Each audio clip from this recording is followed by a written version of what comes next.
Now then, people, hope you're all doing good. Thank you for joining us once again. Before we get started, don't forget to like, comment, subscribe, hit the notification bell and follow us over on Instagram. In this video, we're going to be reviewing the Olight Perun 2. And I might have a cheeky little discount code for you.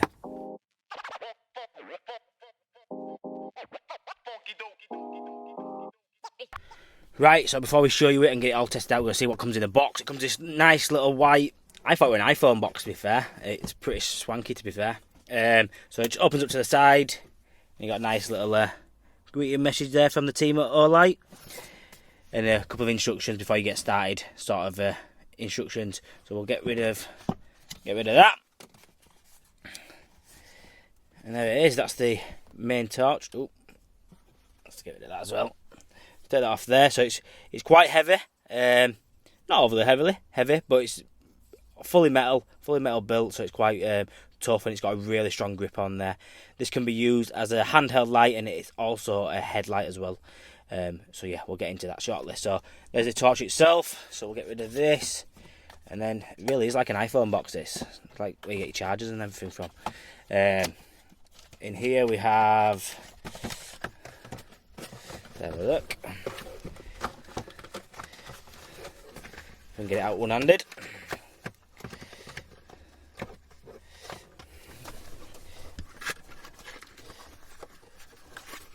Well packed in. There we go. There's your headlamp. So that torch basically sits in this rubber holder here. It's got adjustable straps, fabricated, elasticated headband. So yeah, looks good quality. And then in here we've got, looks like the charger. Let's open it up. What we got?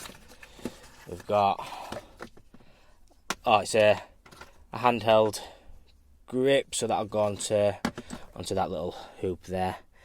So we'll put that on there shortly. What else we got? A pin. Really, it's like an iPhone. It's like what you get for your iPhones, isn't it? I think what is that? Does it tell you? We'll have a look at the instructions and see what that is. And then at the bottom, what's going on here? The charger. So the USB, standard USB, so I can plug that into a USB port, and then I'm guessing that just goes on the bottom there. Yeah, that's magnetic.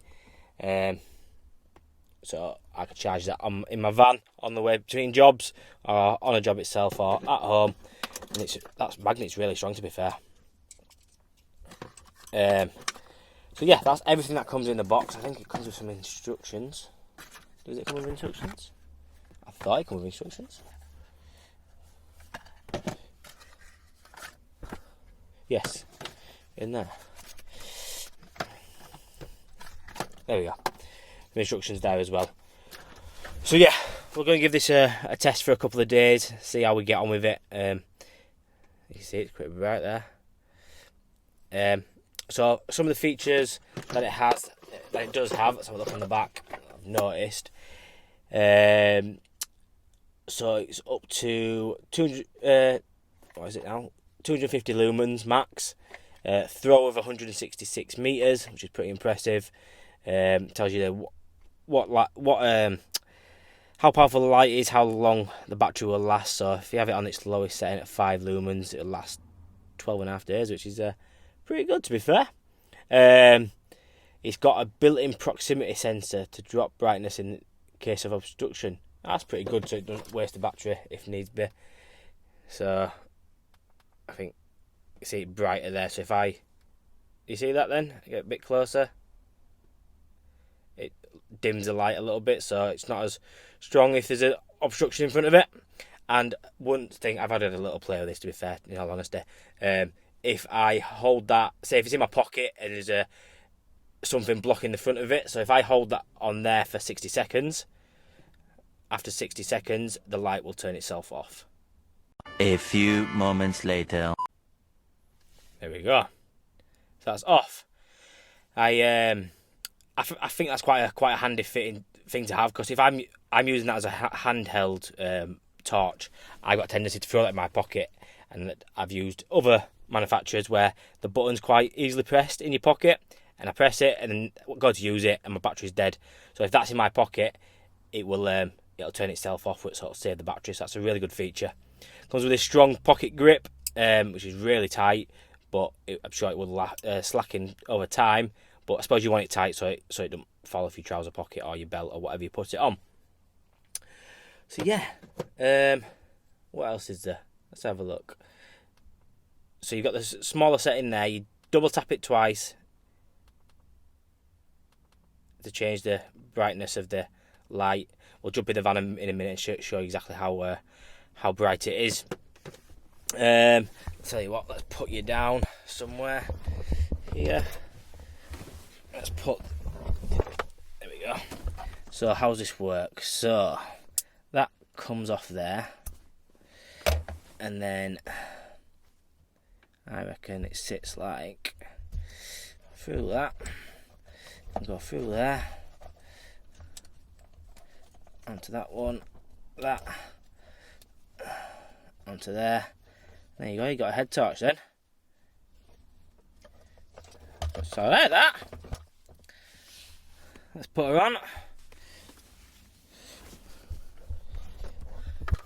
So yeah, looks alright, does that? Quite handy, I think. I think I'll might put this in my boiler bag. I can get rid of 2 things and put it down to 1. So in my boiler bag, I have a head torch and a handheld one. So if I have this in there, I only need 1. I don't need both. So it's a really good feature to have. And even in a normal tool bag, if you're working under floors and stuff like that, it's handy just to have 1 instead of 2. It saves some space. It's not very. It's quite tight. Don't move. I suppose you could adjust it if you've got a massive head, but I think I've got a normal size head. It seems to fit okay. That's adjustable. You can move it around if needs be. So yeah, I like it. Let's go test it out in a darker space. Right, so middle of the day, so it's a bit hard to film in a dark area. So what I'm going to do is lock myself in the van, like so. Put it down now, innit? That's how I turn this on. So that's on its lowest setting, I believe, which is pretty bright. And then, no, sorry, that's its lowest setting, which is pretty bright. That's off. Let's go over here. So, top setting. No, that's the top setting. How we do with this? Right. So, top setting. Pretty bright enough is that for me. You can see what you're doing in front of you, working in a dark area. That's off. If you want it a bit lower, yeah. Even on its lowest setting there, it's still bright. I can work under some of the floor on its lowest setting. You don't always have to have it on its brightest setting, but when it is on its brightest setting, it's like just daylight basically. I'm pretty impressed with that. Now let's try, excuse the state of my van. It's not always like this. I am updating the racking. Let's jump out if we can. There we go. Oh. Right. So, hope you enjoyed that little review of the Olight Perun 2. Like I say, I'll probably use this for a bit and let you know how I get on, a bit of an updated version, but so far, as initial opinion, it's pretty good, to be fair. I like it. I will definitely be using it on my in my boiler bag instead of my previous torch that I have in there. If you are interested in getting one, do go check it out. There is a sale on at the moment. There is a number of discounts on there, but I have also got if you want in this particular light, I've got an extra 10% off any discount you've already get on there. So you get an extra 10% off. So all you got to use is Perun 10K. I will put it all in the description below. So do go check them out. All the websites in there. Go check them out on Instagram as well. Go give them a follow. Yeah, really good bit of kit. And I really like the colour of it as well. It's about a desert tan I think it's called. So yeah, go check it out. Olight Perun 2. Highly recommend. Hope you all enjoyed. Don't forget to like, comment, subscribe, hit notification bell, follow us over on Instagram, and I will see you guys next time.